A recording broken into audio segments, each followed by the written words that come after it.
ഇന്ന് തന്നെ ഡൗൺലോഡ് ചെയ്യൂ. കാണൂ നിങ്ങളുടെ ഫേവറേറ്റ് ഷോസ്. മാം പറയുന്നത് എനിക്ക് മനസ്സിലാവും.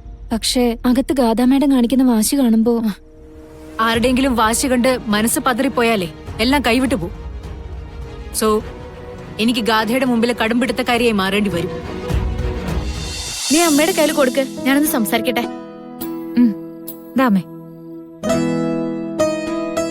ഹലോ അമ്മ എന്താ എന്നോട് പറഞ്ഞേ? എനിക്ക് സുന്ദരിയെ കണ്ടുപിടിക്കാൻ പറ്റില്ല എന്നല്ലേ? കാശ് കിട്ടില്ല എന്നല്ലേ? എന്നാലേ ഞാൻ സുന്ദരിയെ കാണുകയും ചെയ്തു, കാശ് വാങ്ങിക്കുകയും ചെയ്തു. സത്യമാണോടി? പിന്നെ അല്ലാതെ. നാളെ രാവിലെ തന്നെ ഞാൻ കാശുമായിട്ട് വരും. എന്നിട്ട് നമുക്ക് ഡോക്ടറെ അടുത്തേക്ക് പോണം. കൊറേ കരയിച്ചെങ്കിലും ദൈവം നമ്മളെ കൈവിട്ടില്ല അമ്മേ. അമ്മയ്ക്ക് സന്തോഷായോ? കിട്ടിയ കാശും കൊണ്ട് നീ ഇങ്ങോട്ട് വാ. ഓപ്പറേഷന്റെ കാര്യമൊക്കെ മനസ്സിലായി. ഓപ്പറേഷന്റെ കാര്യത്തിനായി കാശ് ചെലവാക്കണ്ട, അത് എനിക്ക് വേണ്ടി കൂട്ടിവെക്കാനല്ലേ? ഞാനവിടെ വരുമ്പോഴേ അങ്ങനെ എങ്ങനെയും പറഞ്ഞിട്ടുണ്ടെങ്കിലേ എന്റെ സ്വഭാവം മാറും. കേട്ടോ തങ്കം? അമ്മയുടെ ചികിത്സയ്ക്ക് വേണ്ടിയാ ഞാൻ ഈ രാവും പകലും ഇല്ലാതെ സുന്ദരിയുടെ പിറകെ ഓടിക്കൊണ്ടിരുന്ന. എന്നിട്ടത് കിട്ടിയപ്പോ ശരി, ഞാനൊന്നും പറയുന്നില്ല. നീ രാവിലെ തന്നെ പോരില്ലേ? വരൂ അമ്മേ. പിന്നെ അമ്മ ഗോപാലമാമനെ കുറിച്ച് എന്തൊക്കെയോ പറയാറില്ലേ? ആ മനുഷ്യനില്ലായിരുന്നെങ്കി ഇത് കിട്ടില്ലായിരുന്നു അമ്മേ. അമ്മയുടെ കാര്യത്തില് എന്നേക്കാളും വിഷമ ഇപ്പൊ ഗോപാലമാമനും സുനന്ദേച്ചിക്കും. ഞാൻ പറഞ്ഞേ ഉള്ളൂ. എന്ന് ശരി, നാളെ കാണാം. ശരി.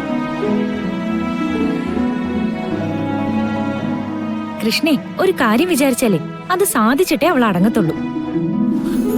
സിറ്റി അവൾക്ക് പരിചയമില്ലാത്തോണ്ടല്ലേ ഇത്രയും സമയമെടുത്തേ. നമ്മുടെ നാട്ടിലെങ്ങാനും ആയിരുന്നു സുന്ദരി ഒളിച്ചുകളി നടത്തിയിരുന്നെങ്കിലുണ്ടല്ലോ എന്നെ അവളെ പിടികൂടിയനെ. എന്റെ അസുഖ അവളെ കൊണ്ട് ഇതൊക്കെ ചെയ്യിക്കുന്നത്. അവൾ അനുഭവിക്കേണ്ട കാശെടുത്ത വയസ്സാങ്കാലത്തൊരു ഓപ്പറേഷൻ. ഇതെങ്ങാനും കൃഷ്ണ കേൾക്കണം, എന്നാ പിന്നെ നല്ല ചേലായി.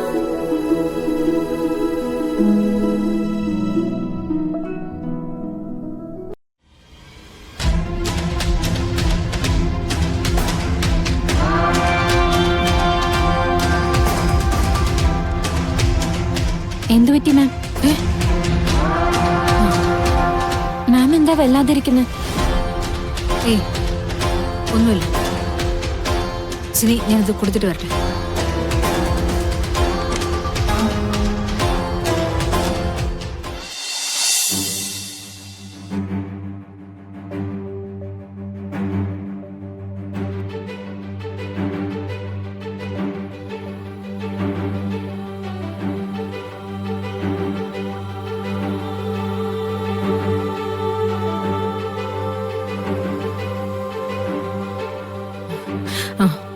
മമ്മി വീട്ടിൽ പോയിരുന്നു ചില ഡോക്യുമെന്റ്സ് എടുക്കാനായിട്ട്. മോക്ക് നല്ല ക്ഷീണം ഉണ്ടാവും അല്ലേ? മമ്മി അതാ സൂപ്പ് എടുത്തേ.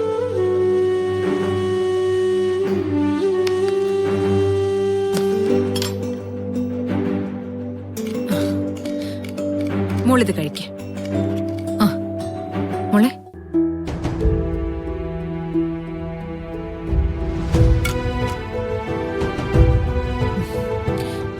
മമ്മിയോടുള്ള ദേഷ്യം മാറിയില്ലെങ്കിൽ വേണ്ട, ഇതൊന്ന് കഴിച്ചൂടെ?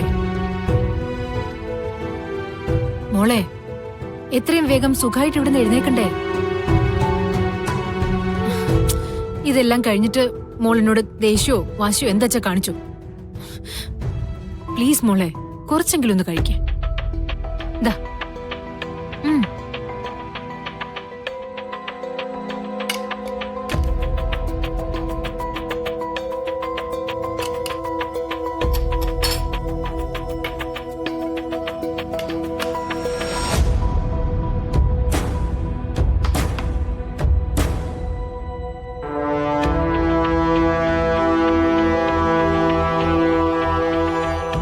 മോളെ,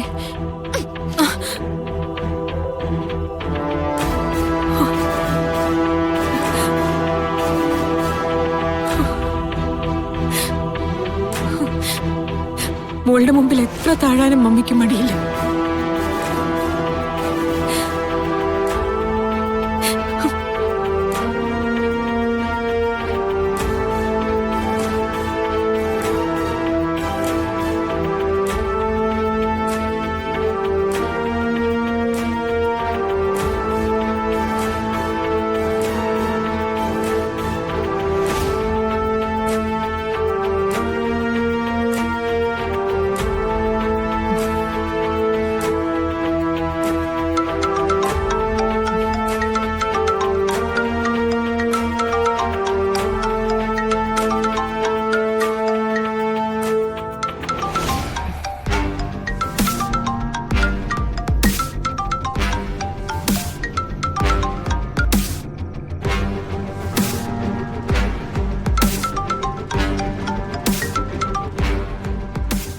ഹലോ.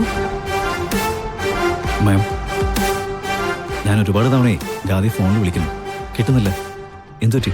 ആ, ആ, അത് നവീൻ, ഗാഥ ഒരു ബ്യൂട്ടി കോntestൽ കൂടി പങ്കെടുക്കുന്നുണ്ട്. അതിന്റെ റിഹേഴ്സലൊക്കെ നടന്നുകൊണ്ടിരിക്കുക. അവിടെ അവര് ഫോൺ അനുവദിക്കില്ല.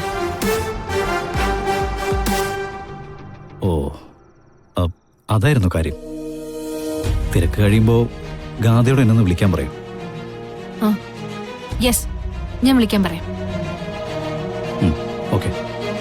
പിന്നെ ബ്യൂട്ടി കോൺടെസ്റ്റിന്റെ കാര്യം ഗാദേൻ്റെ അടുത്ത് പറഞ്ഞിട്ടുണ്ടായിരുന്നില്ല. എനിവേ, ഒരു ബെസ്റ്റ് ഓഫ് ലക്ക് പറഞ്ഞേക്ക്.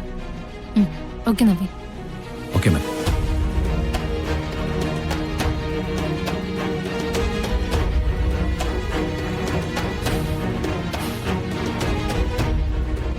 മാം, നവീനാണോ?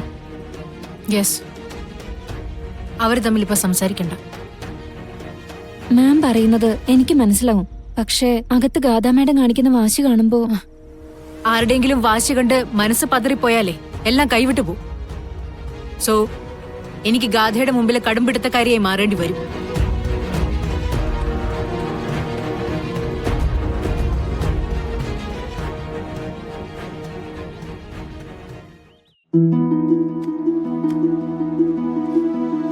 പോയാ ചേച്ചി പിന്നെ ഇങ്ങോട്ട് വരില്ലേ?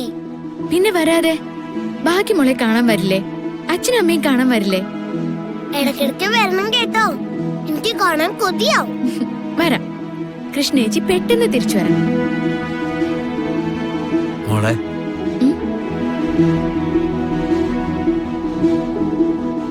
മോളെ, ബസ്സിലിരിക്കുമ്പോ ബാഗ് സൂക്ഷിക്കണം കേട്ടോ.